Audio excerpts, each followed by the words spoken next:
Commander Jake Morrison stood on the bridge of the Terra Nova and watched the stars streak past the viewport. His crew had been traveling through deep space for 3 months now, and they were farther from Earth than any human had ever gone before.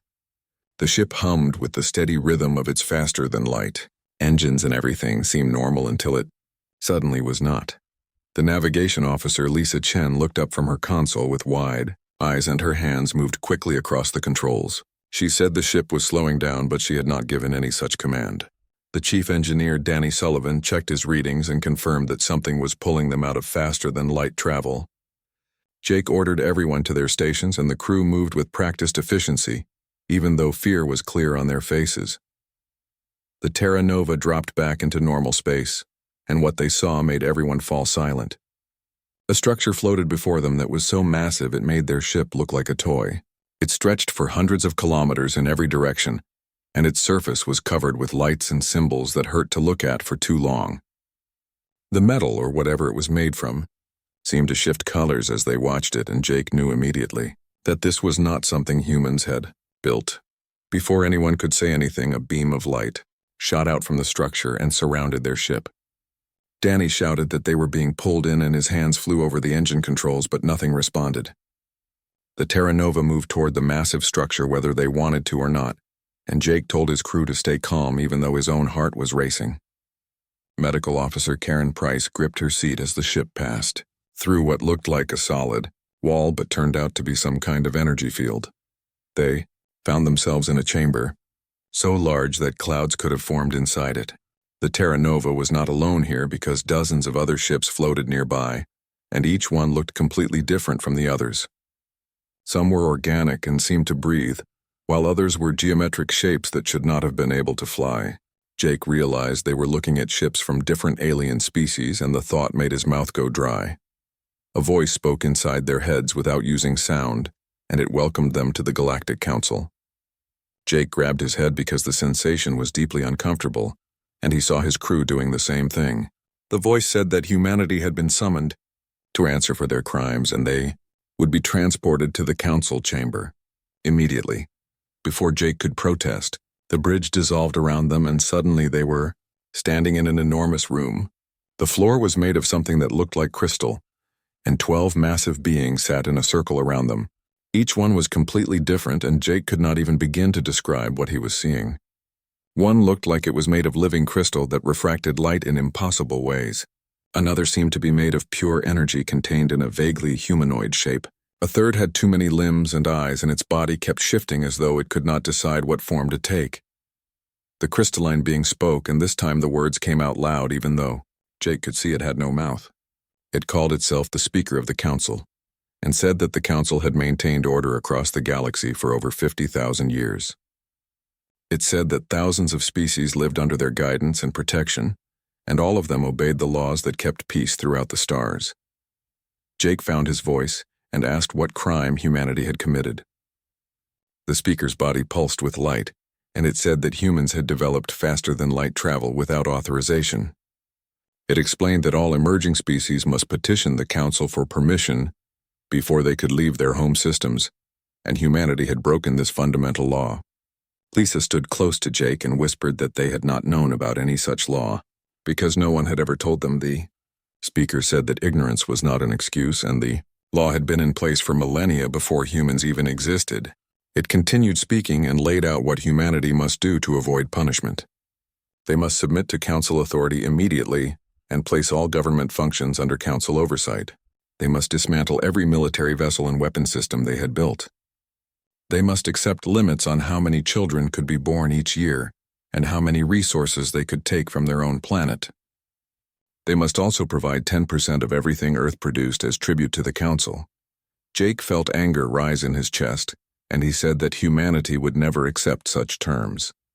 The speaker's light grew brighter, and it said that every species said the same thing at first, but they all learned to obey eventually. It explained that the Council had vast fleets and weapons beyond human understanding, and resistance was pointless. The speaker said humanity had 7 Earth days to comply, and after that the Council would take more direct action. Danny stepped forward and asked what gave the Council the right to make such demands. One of the other Council members spoke for the first time, and its voice sounded like grinding metal. It said that might and age gave them the right, and they had been traveling the stars when humanity's ancestors were still living in caves. The Council had brought peace to countless worlds and prevented wars that would have destroyed entire civilizations. They were not tyrants but guardians who kept order in a chaotic universe. Karen asked what would happen if humanity refused, and the speaker said their world would be placed under quarantine first.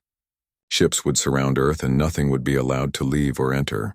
If humanity continued to resist, then the Council would begin destroying their cities one by one until they learned obedience. The speaker said this had never been necessary before because all species eventually saw a reason, but the option was available if needed. Jake looked at his crew and saw the same anger and fear that he felt reflected in their eyes. He turned back to the Council and said that he would take their message to Earth's leaders, but he could not promise they would accept. The speaker said it did not care what promises were made because the outcome was inevitable. Humanity would bow to the Council just like every other species had done. The chamber dissolved and Jake and his crew found themselves back on the bridge of the Terra Nova. The massive structure was gone and they floated in empty space once more. Danny immediately began plotting a course back to Earth while Lisa contacted their command center to warn them what was coming. Jake sat in his command chair and tried to process what had just happened. The trip back to Earth took 3 weeks and every day felt longer than the last. Jake spent hours writing his report and trying to find words that would make the world's leaders understand what they were facing. When they finally entered Earth's orbit, Jake saw that ships from every nation were already gathering, and everyone had been preparing for something even though they did not know what. He was transported immediately to an emergency council session where President Helen Carter and leaders from around the world waited to hear what he had found. Jake stood before them and explained everything the council had said and the impossible choice they now faced. Some leaders argued for compliance and said that fighting was suicide. Others, including General Frank Hayes, said that accepting the council's terms was the same as slavery and humanity should resist no matter the cost. President Carter listened to everyone speak, and then she looked at Jake and asked what he thought they should do. Jake took a deep breath and said that the council believed they ruled everything, but maybe it was time someone taught them they were wrong. The room erupted in arguments, but Jake could see that a decision had already been made in the president's eyes. Humanity had 7 days to choose between submission and war, and Jake knew which path they would take because humans had never been good at bowing to anyone. The council's observation probes arrived at Earth on the 3rd day after Jake Morrison had delivered their ultimatum. The small silver spheres positioned themselves around the planet and began transmitting everything they saw back to the council chambers. What they recorded confused the ancient beings who watched from across the galaxy because humanity was not preparing to surrender, but instead they were building weapons at a pace that seemed impossible. Every factory on Earth had converted to military production, and ships were being launched from orbital yards that had been completed in just days. The council members watched this activity with something close to amusement because they had seen this response before from other species. It was always the same pattern where the young races would thrash and struggle before accepting reality. The speaker told the other council members that humanity's resistance would collapse the moment they saw real power. What the council did not understand and could not have understood was that humanity had spent its entire existence at war. Every human civilization had been built on conflict and competition, and even now when they faced an outside threat, the different nations of Earth argued about tactics and strategies. Other species had reached the stars through cooperation and centuries of peace, but humans had developed faster than light, travel while still fighting among themselves, over borders and resources and old grudges that should have been forgotten generations ago. Danny Sullivan worked in a laboratory deep beneath the surface of Earth, and around him were engineers from a dozen different countries. They were taking apart every piece of technology that the Terra Nova had recorded during its encounter with the council structure. Danny had always been good at understanding how things worked, and he could see patterns in the alien technology that others missed. He noticed that the council's ships all used similar power signatures and that their weapons were designed more for intimidation than actual damage. Another facility, Dr. Peter Griffin and Dr. Amy Wallace were studying something even more important. They had been examining the way the council's voice had spoken directly into human minds. and they discovered something remarkable. The neural patterns in human brains were different from what the Council expected. Where other species thought through problems in linear logical steps, humans could make intuitive leaps that seemed to come from nowhere. Amy called it creative chaos, and Peter said it meant humans could innovate in ways the Council had never encountered.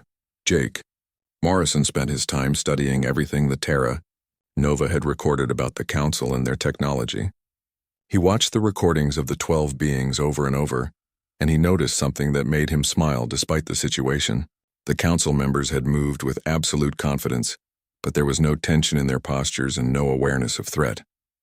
They had been at peace for so long that they had forgotten what it meant to face an enemy who actually wanted to fight. Lisa Chen was working with military commanders from around the world, and together they were developing tactics for space combat. She pulled strategies from naval warfare and aerial dogfights and even ancient battles fought with swords and shields. The Council would expect logical, predictable movements, because that was how civilized species fought. But Lisa was planning something else entirely. She told the commanders that they needed to think like pirates and guerrillas and terrorists because honorable combat was a luxury they could not afford. General Frank Hayes stood before a holographic display that showed Earth, surrounded by defensive positions. He had spent 40 years in the military, and he knew that every battle came down to simple mathematics about firepower and position. The Council had more ships and better weapons, but Hayes had fought against superior forces before. He told his staff that the key was making the enemy commit to bad positions and then hitting them where they were weak. President Helen Carter addressed the world on the 6th day, and her speech was broadcast to every screen and radio on the planet. She said that humanity had been given a choice between freedom and slavery, and the choice was an easy one. She explained that the Council believed their age and power gave them the right to rule over others, but humanity had fought against tyranny before, and they would do it again. Carter said that the next days would be hard, and many would die, but their children would live free or they would not live at all. The Council's deadline arrived and passed, and humanity's answer was silence. The speaker convened the Council and said that the time for mercy had ended. It ordered a small enforcement fleet of 12 ships to travel to Earth and demonstrate what happened to species who refused to obey. The Council members agreed that this would be sufficient, because no emerging species had ever withstood even a single Council warship.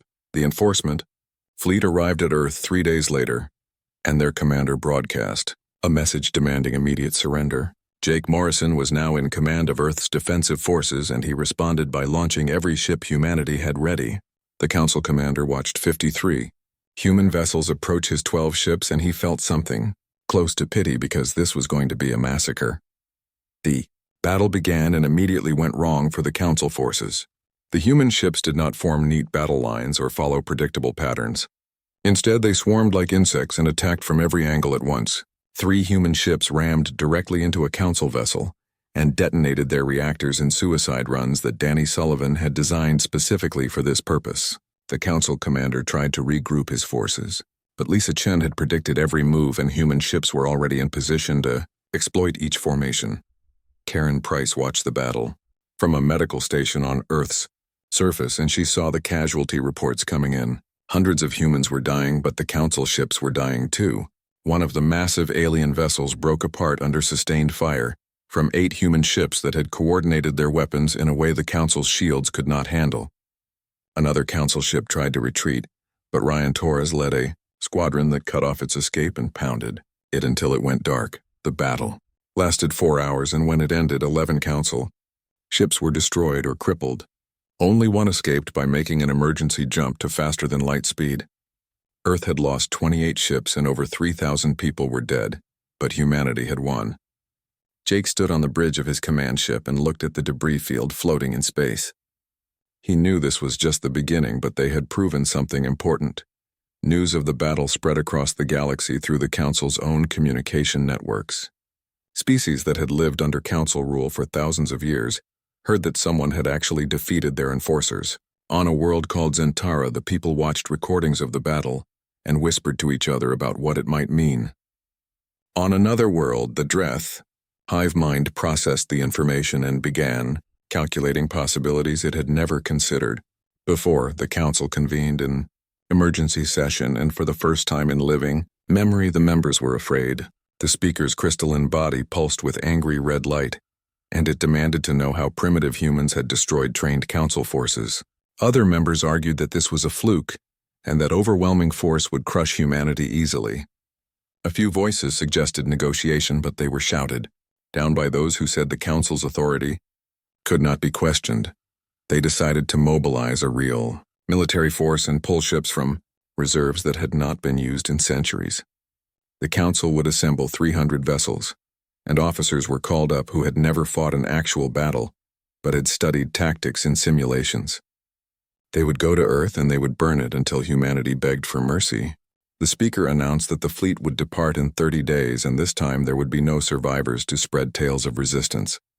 On Earth, humanity watched the skies and prepared for what was coming. Danny worked on new weapons, and Lisa developed new tactics, and Karen prepared hospitals for casualties that would number in the millions. Jake met with President Carter and General Hayes, and they all knew that the next battle would be much harder. They had surprised the council once, but surprise would not work a second time. But something else was happening that the council did not notice. On Zentara and other worlds, messages were being sent through secret channels. Species that had been silent for millennia were asking questions and making contact with each other. They wanted to know if the humans needed help and what it would take to fight back. The council had ruled through fear for 50,000 years, but fear was a fragile thing, and once it cracked, it could shatter completely. Jake stood on the observation deck of Earth's largest space station and looked up at the stars. Somewhere out there, 300 council ships were preparing to come and destroy everything he loved. But also out there were other species who were watching and waiting and hoping. Humanity had shown that the council could bleed, and sometimes that was all it took to start a revolution.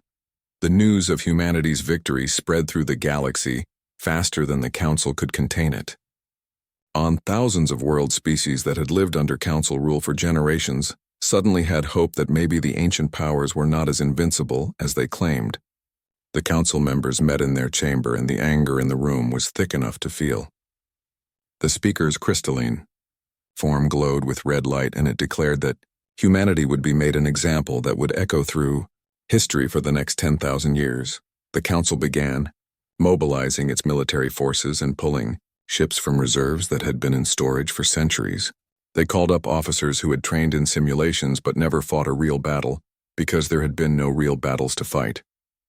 The council's member species contributed vessels and crew, but many did so reluctantly because they were starting to question whether this war was necessary.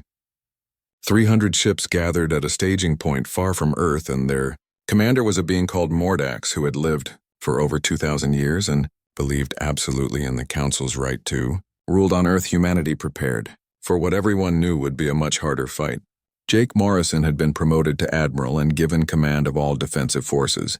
He worked 20-hour days coordinating between different nations and trying to build a unified command structure from militaries that had been enemies just months before. Every nation contributed what ships they could, and the orbital yards worked around the clock building new vessels from Danny Sullivan's improved designs.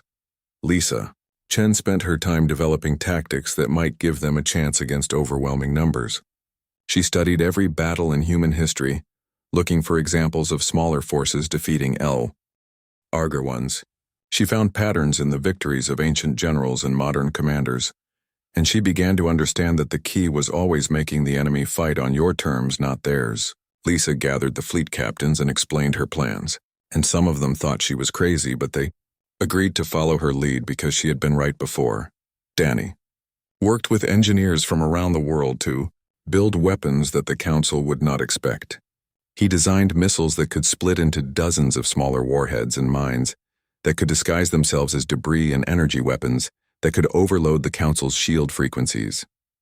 Karen Price prepared medical facilities and trained thousands of doctors and nurses for the casualties that would come. She knew that this battle would be worse than the last one, and the hospitals would overflow with the wounded and dying. General Hayes coordinated ground defenses because everyone knew some council ships would get through to Earth's surface.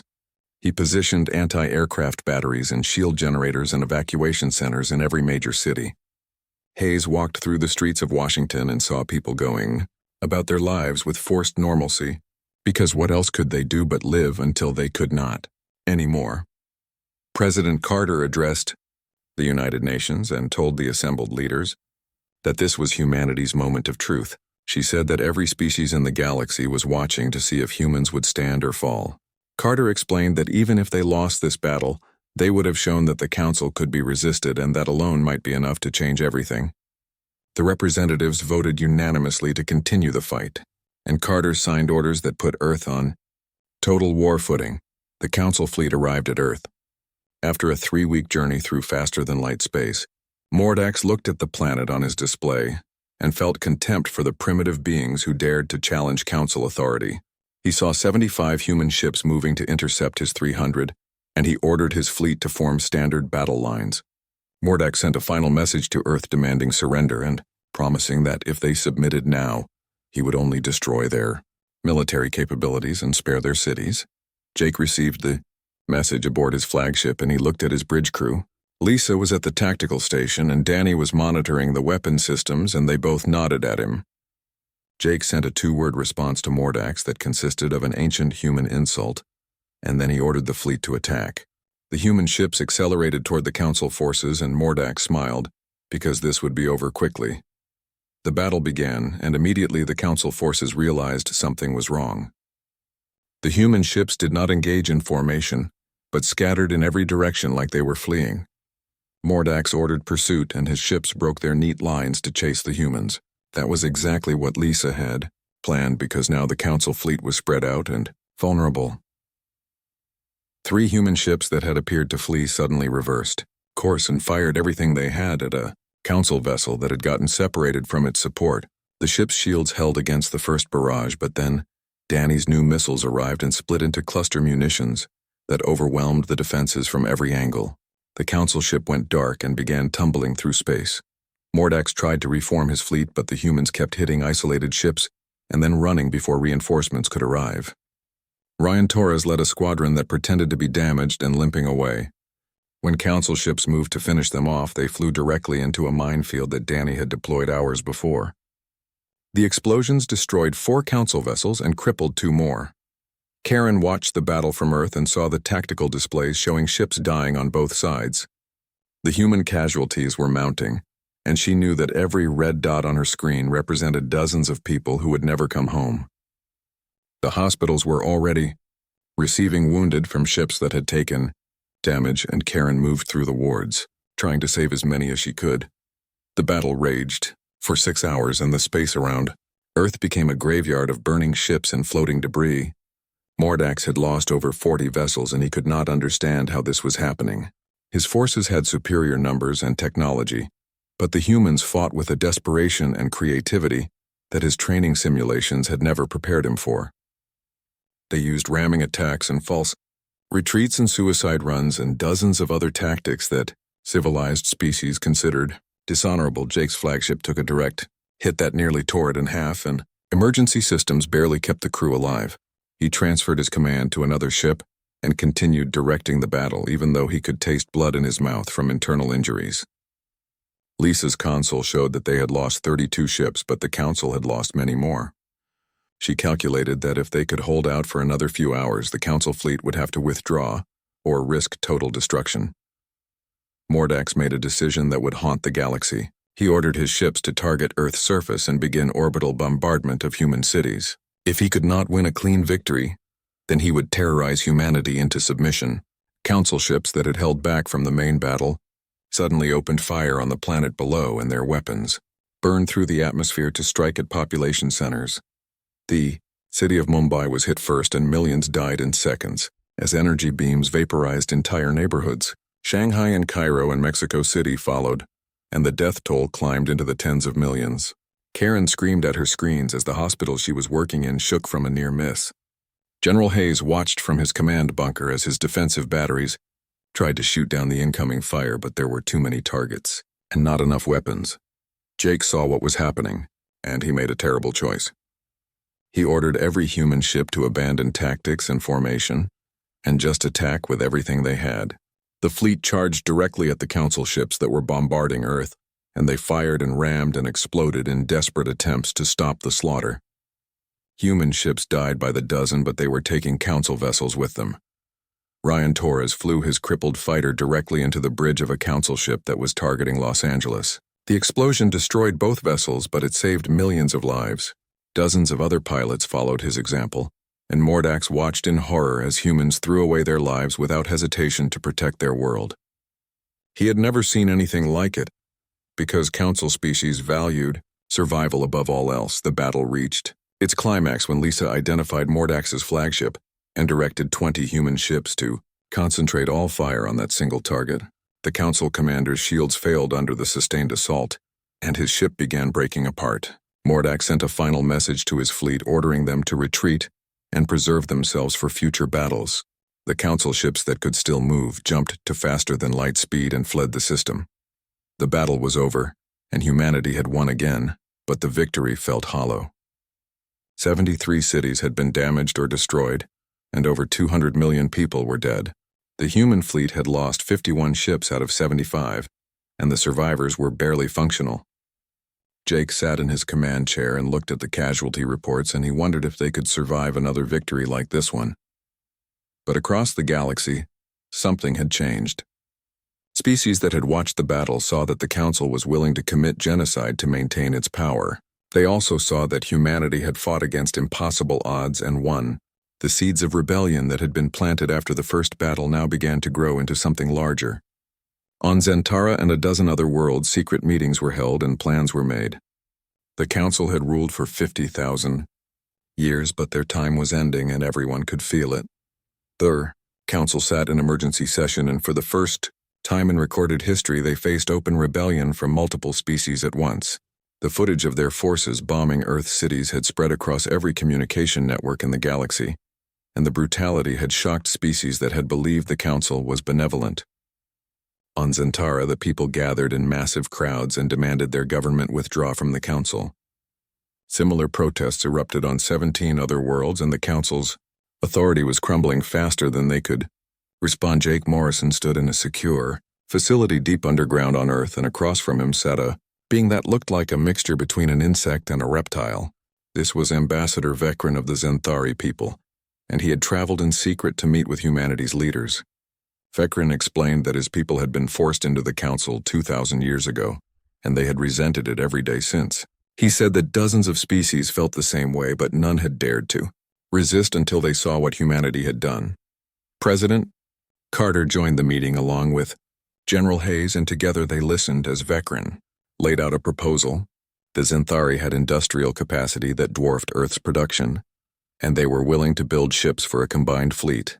Other species had agreed to contribute as well, including the Dreth, who had massive population numbers, and the Corvani, who controlled key trade routes and communication networks. What they needed from humanity was military expertise and the courage to keep fighting. Jake asked why the Zenthari and others had not rebelled before if they hated the Council so much. Vekran's alien features could not smile, but his voice carried sadness as he explained that his people had forgotten how to fight. They had lived under Council rule for so long that warfare had become something from ancient history. The younger generations did not even understand the concept of organized violence, and the old warriors had died centuries ago. He said that humanity was unique because they had reached the stars while still knowing how to make war. Lisa Chen was assigned to work with alien military commanders and teach them human tactical doctrine. She stood in a training facility on Zentara and looked at the assembled officers from 7 different species. Some had 4 arms and others had wings, and one was essentially a floating cloud of gas held together by electromagnetic fields.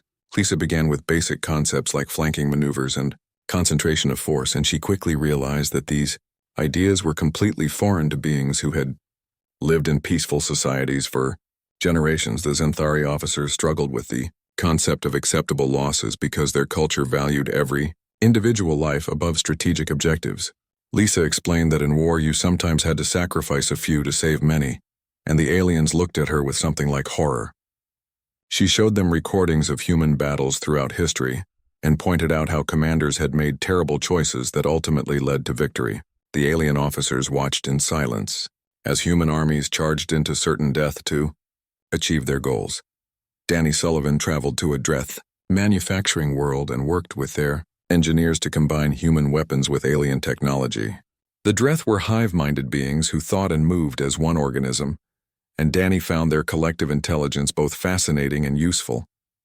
They could solve problems by having millions of minds work on different aspects simultaneously. Together, they designed hybrid ships that had human, offensive capabilities and alien defensive systems that were far superior to anything Earth could build alone. General Hayes found himself training an army of beings who had never held weapons before. The Corvani were bird-like creatures who moved with grace and speed but had no concept of military discipline. Hayes put them through basic training and watched as they struggled with simple commands like holding formation or following orders without debate. He realized that humanity's advantage was not just technology or tactics, but something deeper in their nature that made them natural. Warriors Karen Price worked with alien medical personnel to prepare for the casualties that would come. The different species had wildly different biologies, and she had to learn which treatments worked for which races. A Xanthari could survive injuries that would kill a human instantly, but they were vulnerable to toxins that humans could process easily. Karen created medical protocols that could handle wounded from a dozen different species, and she trained staff to work in the chaos of combat. Surgery. Nicole Sanders became humanity's diplomatic officer, and her job was to coordinate between species that had never worked together before. She spent her days mediating disputes and finding compromises between cultures that had completely different values and goals. The Xanthari wanted guarantees that civilian populations would be protected, while the Dreth saw no difference between military and civilian targets because their entire species was essentially one organism. Nicole had to explain human concepts like rules of engagement and war crimes to beings who found the entire idea of regulated violence absurd, the free species. Alliance grew to include 37 different races, and they began calling themselves simply the Alliance.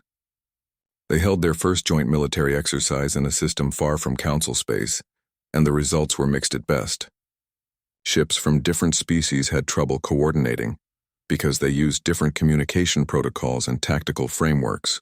A Xanthari captain would give an order expecting immediate obedience, while a human captain expected their crew to use initiative.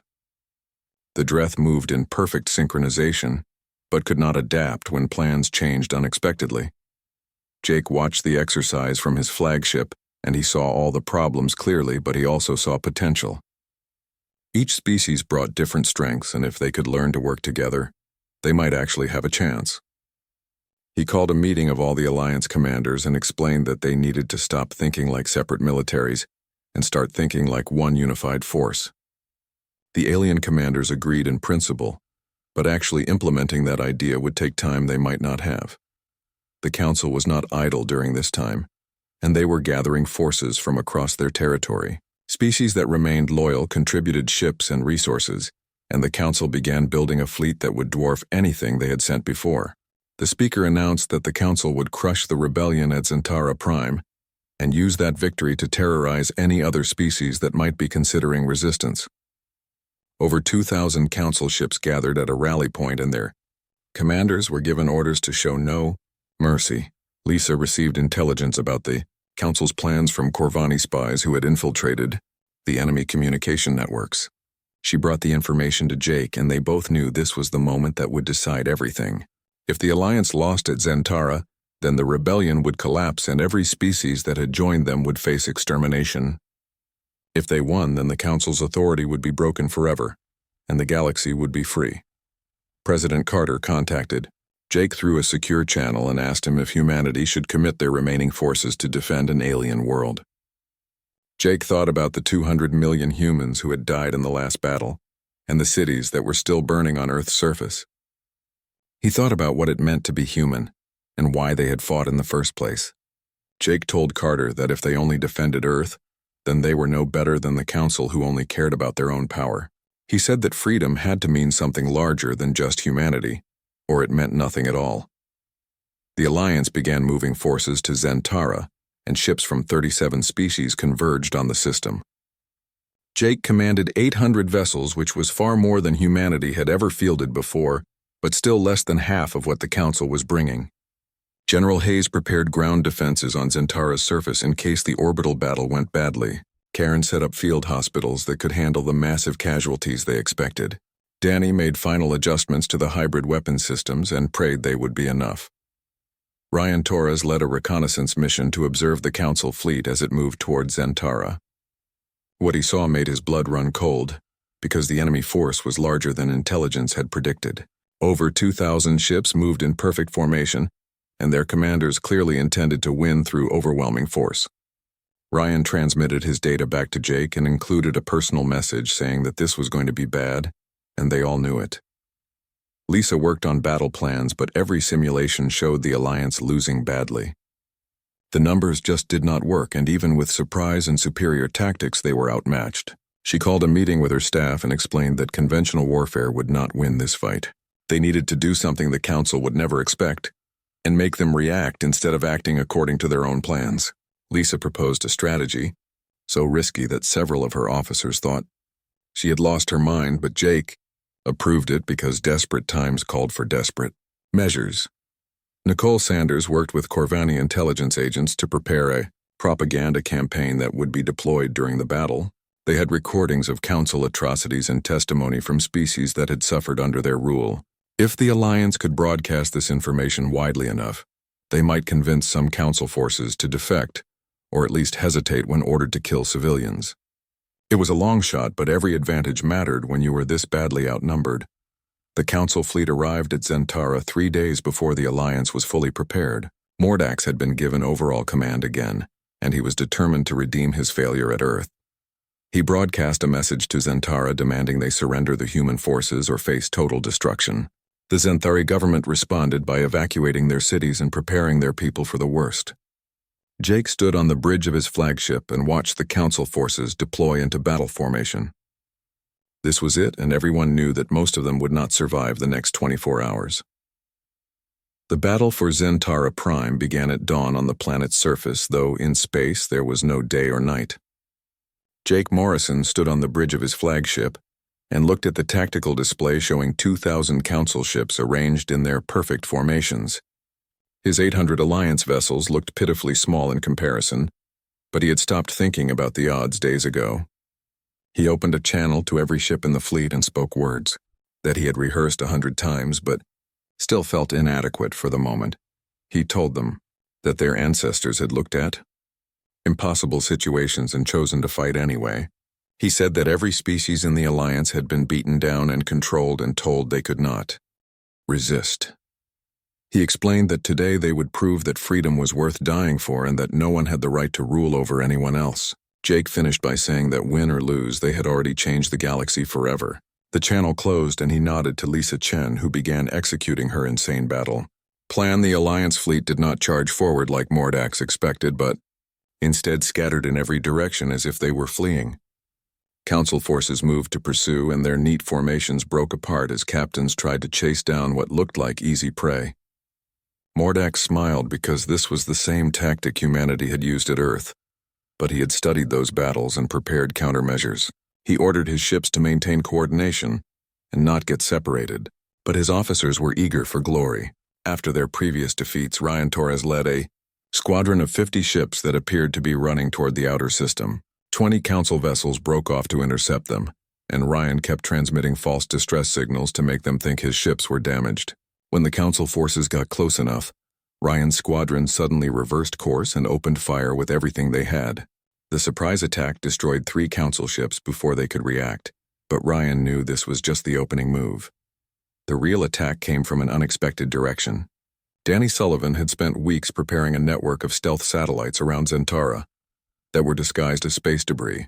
On Lisa's signal, these satellites activated and fired concentrated beams at the Council fleet's rear elements. The Council had been so focused on chasing the Alliance ships that they had not properly secured their flanks. 15 Council vessels were crippled in the first volley, and Mordax realized too late that he had been outmaneuvered. Karen Price watched from her medical ship as the first casualties began arriving. The hybrid shields that Danny had designed were holding better than expected, but nothing could completely stop the Council's weapons.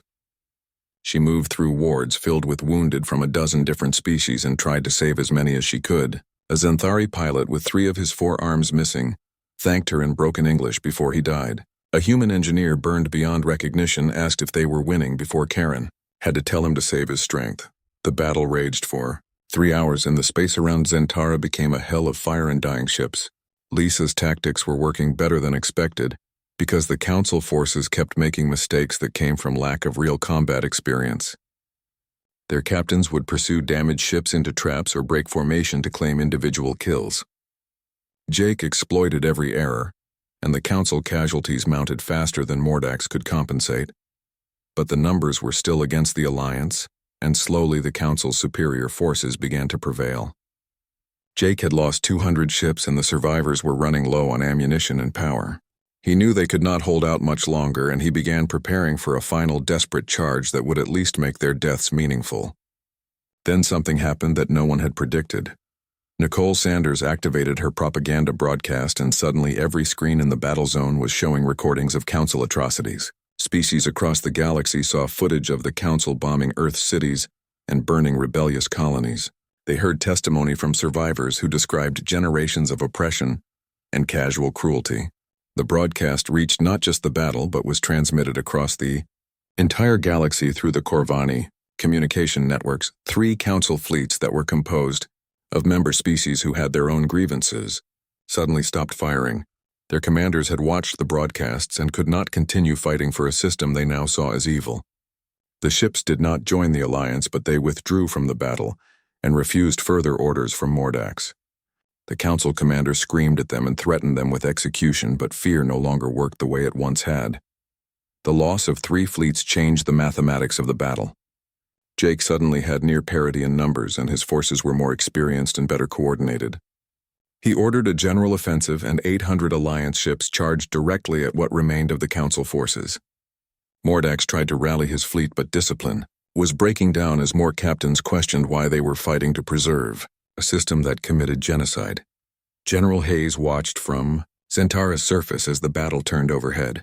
Council ships that had been preparing to bombard the planet suddenly found themselves fighting for survival against Alliance forces that had nothing left to lose. He saw one Council vessel break apart under sustained fire from a combined human-Zenthari attack group. Another tried to retreat but was caught by a Dreth swarm that overwhelmed its defenses through sheer numbers. Ryan Torres flew his fighter through the debris field and picked off damaged Council ships that were trying to escape. His squadron had been reduced to 12 vessels from the original 50, but they fought with the desperation of people who knew this was their last battle.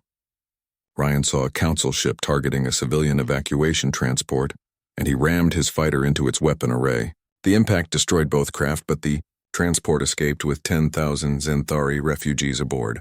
The turning point came when Lisa identified Mordax's flagship and directed 300 ships to concentrate all fire on that single target. The Council commander's shields collapsed under the impossible barrage, and his ship began venting atmosphere. Mordax sent a final transmission to his remaining forces, ordering them to fight to the death, but most of his captains ignored him. The flagship exploded in a fireball that could be seen from Zentara's surface, and the Council fleet broke completely. Over 400 Council ships fled the system through faster-than-light jumps. Another 300 had been destroyed or disabled. The rest surrendered to Alliance forces, and their crews were taken prisoner. Jake sat in his command chair and tried to process what had just happened. They had won against impossible odds, and the Council's military power was shattered.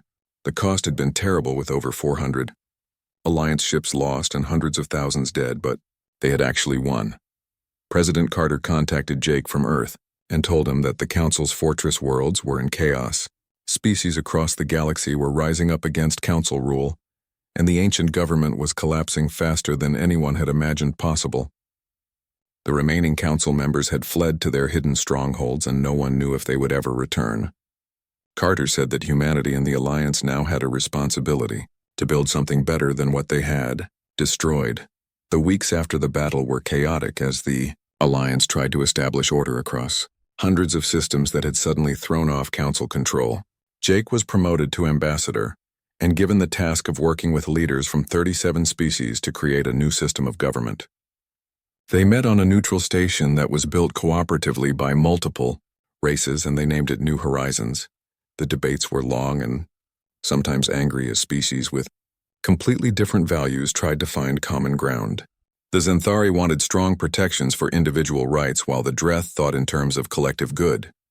Humans advocated for democratic representation, but some species had never even conceived of such a system. Nicole Sanders mediated between factions, and slowly a framework emerged that everyone could accept. The new Galactic Charter was based on consent rather than coercion. No species could be forced to join, and no governing body could impose rules without agreement from those being governed. Military forces would be maintained, but only for defense, and each species would contribute according to their ability. Trade and communication would be free and open to all. Most importantly, the Charter stated that no being or group of beings had the inherent right to rule over others. Danny Sullivan worked with engineers from dozens of species to design ships and stations that would serve the new alliance. Karen Price helped establish medical networks that could respond to emergencies across the galaxy. General Hayes trained a new generation of officers who understood both war and peace. Lisa Chen took command of the alliance, defense forces, and made sure that if the Council ever tried to return, they would face a united resistance. Jake stood on the observation deck of New Horizons Station and looked out at space, filled with ships from countless worlds. Young cadets from a dozen different species trained together in the station's facilities, learning not how to conquer, but how to defend freedom. He thought about everything that had happened and all the people who had died to reach this moment. The galaxy faced an uncertain future, but for the first time in 50,000 years, it faced that future as free peoples making their own choices. Dr. Amy Wallace published her final report on the war and the Council's defeat. She wrote that the Council's greatest mistake had been assuming that age and power gave them the right to rule. They had forgotten that freedom was not something granted by authorities, but something inherent in every thinking being. They had believed they ruled everything, but they never understood that no one could truly rule those who refused to be ruled. Jake received a message from Earth saying that a monument was being built to honor those who had died in the war. It would list the names of every human and alien who had given their lives for freedom. Hey,